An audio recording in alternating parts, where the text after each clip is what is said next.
J'irai dormir chez vous s'est-elle déjà transformée en J'irai dormir avec vous? L'émission de télé culte, dans laquelle Antoine de Maximi part seul et équipé de caméras à l'exploration d'un pays, a migré en 2021 de France 5 à RMC Découverte.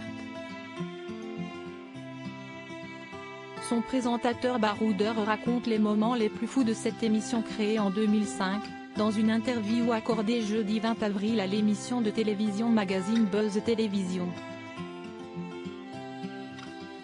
J'ai déjà été dragué, mais pour des mauvaises raisons, confie Antoine de Maximi dans cette interview. Comme je viens d'un pays riche, cela intéresse certaines populations. Un jour, un homme m'a carrément proposé sa fille en mariage. En 17 ans de tournage en solitaire, l'explorateur bardé de caméras n'aurait donc jamais fait de rencontre romantique dans son émission? Pas exactement. J'ai une aventure amoureuse. Une seule fois révèle Antoine de Maximi, avant de raconter cette aventure, intervenue durant un tournage de 3 semaines sur la côte ouest américaine. Antoine de Maximi, bientôt un tournage en Ukraine? C'était aux États-Unis, à Los Angeles.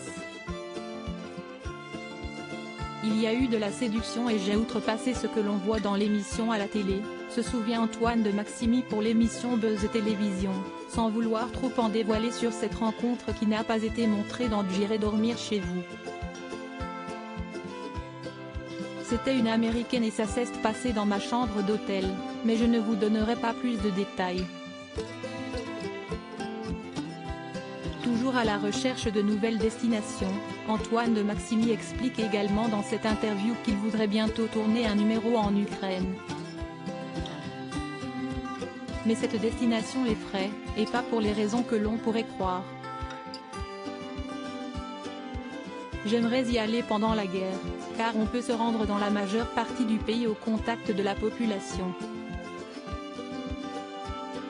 Mais j'ai peur qu'on m'accuse d'opportunisme et j'hésite à le faire, s'inquiète l'explorateur qui n'est pas à son premier pays en guerre.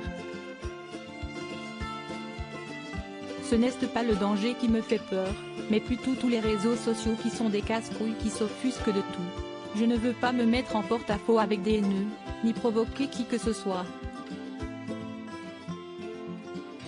Crédit photo, capture d'écran télévision magazine /Figaro Live.